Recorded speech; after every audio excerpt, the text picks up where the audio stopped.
Discover Djibouti. 10 interesting facts about this East African country. Djibouti is an African country that is located along the Horn of Africa. It neighbors 3 countries, namely Somalia, Ethiopia and Eritrea. Its capital city is Djibouti, and the country has a population of close to 1 million people. The country was formerly known as French Somaliland and later, French Territory of Afars, before taking the name Djibouti when it gained its independence on June 27, 1977. The country has 2 official languages, which are French and Arabic, but Somali is the most widely spoken language despite it not being taught in schools. Here are some interesting facts you probably didn't know about this East African country. Sit back, tighten your belt and relax as I take you on a journey through Djibouti. 1. Home to foreign military bases. Djibouti is home to military posts from various foreign countries like United States, China, France and Japan. The country provides a good location for foreign military operations since it neighbors various hotbed countries like Somalia, Sudan and Yemen in the Middle East. Having a military post in Djibouti have helped the United States monitor stability in Syria and Iraq. The proximity to the countries help in launching drone missions and even recovery missions, which would have been impossible if the posts were located elsewhere. China was the latest to join the list with their mega project that is still under construction. Military presence also provides security to the Suez Canal, which is one of the world's busiest shipping route. Billions of goods pass through the Suez every year, and having military stations in Djibouti aids in protecting the trade from pirates who mostly come from the neighboring country, Somalia. Hosting military bases is a win-win for Djibouti, as the country earns money from the revenue paid in rent while the military posts get to be in control of war-torn regions. 2. Urbanization. Djibouti ranks as one of the countries with the highest levels of urbanization in Africa. Over 78% of the population lives in urban areas, making Djibouti the leading country in urbanization in East Africa.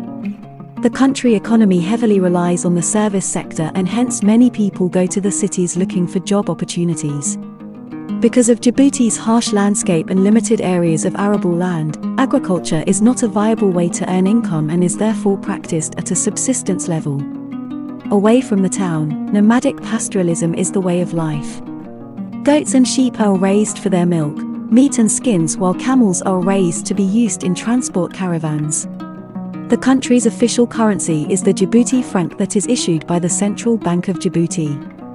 The country's banking system has less sanctions and therefore attracts foreign investors who use the financial system as an investment platform. Tax revenue in Djibouti funds more than half the annual budget. Tax sources include harbour dues, direct taxes, indirect taxes, transit taxes among others. 3. Young population. Djibouti is usually considered as a young country. This is not because of its size or the time it gained its independence, but due to its population. Statistics show that more than 50% of the total population are below 25 years.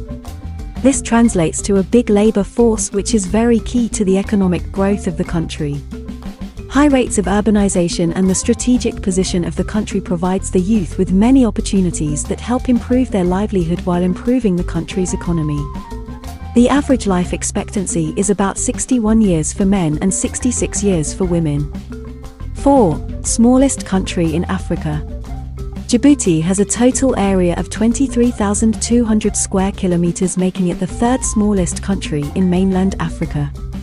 It comes in 3rd after Gambia and Eswatini, and it compares in size New Jersey, one of the states in United States. From the map, its small size is well notable around the Horn of Africa, as it is also the smallest country in East Africa. Small size comes with limitations, as there is less space for economic investment. Another major factor behind space limit is the arid and semi-arid grounds that covers most of the space. The country therefore only depends on import and service sector to sustain its economy. Nevertheless, there are ongoing developments that aim to helping it overcome the size limit by ensuring the country earns more revenue on a tight space. Some of these developments include the construction of a ship repair yard, new hospitality infrastructure and a new oily jetty at the port of Damajog. Once completed, these facilities will attract more ships to Djibouti as they are going to put Djibouti on a higher leverage over neighboring ports, thus greatly increasing revenue. 5. Least forest cover. Djibouti is one of the countries in Africa with the least forest covers. It also appears in the list of 16 countries in the world that have almost no trees.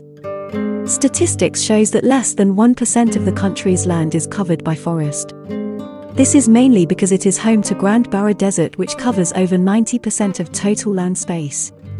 Despite having such a low forest cover, Djibouti houses the ancient Day Forest National Park that has a variety of tree species such as olive, fig, jujube and mimosa. The country has two climates: tropical desert in the north and coast areas and semi-desert in the central southern highlands. The cool season runs from October to April, that comes in a Mediterranean style with low humidity, while the hot season lasts from May to September. The average annual precipitation is limited and usually spreads over 26 days. The coastal region receives 130 millimeters of rainfall per annum, while the northern and mountainous parts of the country receive 380 millimeters. The rainy season lasts between January and March and comes in short bursts. This erratic precipitation leads to flash floods that affects areas near to the sea level. With less than 1,000 kilometers in square space of the land arable, Djibouti mainly depends on imports to meet its food needs. 6. A beauty haven. Djibouti is home to some of the most beautiful women in the world. Djibouti women have a light complexion that resembles that of their southern neighbors, the Somalis. They are brought up using Islamic doctrines and are hence known to be well-disciplined and loyal. Over to that, they have entrepreneur skills, and you will find most businesses in Djibouti being run by women. The country has set up policies and efforts geared towards empowering women, and this has brought immersive change to how women are viewed. People who have visited Djibouti have proved to this fact, adding that people in Djibouti are kind to foreigners. 7. Major shipping port. Djibouti has a port that lies in the path of a very important trade route, not only to Africa but to the world. The port of Djibouti is located at the south entrance to the Red Sea and is at the intersection of major international shipping lines connecting Asia, Africa and Europe. The port also handles 100% of the maritime traffic of its neighboring country Ethiopia, since it is landlocked. This serves as one of the major revenue sources for the country's economy. To make this transaction easier, a new electric train rail was built between Djibouti and Ethiopia and was completed in 2016. The $3.4 billion project was largely funded by the Export-Import Bank of China and can now accommodate freight trains with speeds of 75 miles per hour and passenger trains with speeds of up to 100 miles per hour. It also serves the COMESA, Common Market for Eastern and South Africa, market linking 19 countries and over 380 million people. The port is a free trade zone with a modern container and refrigeration facilities, which is in constant development to make it world-class. 8. A saline lake. Salt is a basic commodity that man cannot live without. It has been used for thousands of years for both seasoning and preservation of food. Due to its scarcity in various parts of the world, it became a key treasured commodity in the early trades, as traders could move salt for long distances to exchange it with other commodities. Talking of scarcity, Djibouti is one of the few regions that did not experience this. Djibouti is home to Lake Assal, whose name comes from two Arabic words, Lak Assal meaning honey lake. Lake Assal is a crater lake located in central western part of the country. It lies between the Arta and Tadjoura region. Its main uniqueness is the 35% salt concentration that is measured to be 10 times that of the sea. Globally, Lake Assal ranks as the world's third saltiest lake after Don Juan Pond and Gatesale Pond. The lake sums up as one of the world's largest salt reserve, and there are several companies on ground doing the harvesting. Most of the salt harvested is processed for human consumption among other uses. The lake itself is a phenomenal sight that attracts thousands of tourists each year. 9. Lowest point of Africa. What if I told you that the lowest point in Africa is in Djibouti? Lake Assal, the salt-producing giant, has a unique landscape that can't be found elsewhere. It lies at about 150 meters below the sea level, making it the lowest point in Africa and the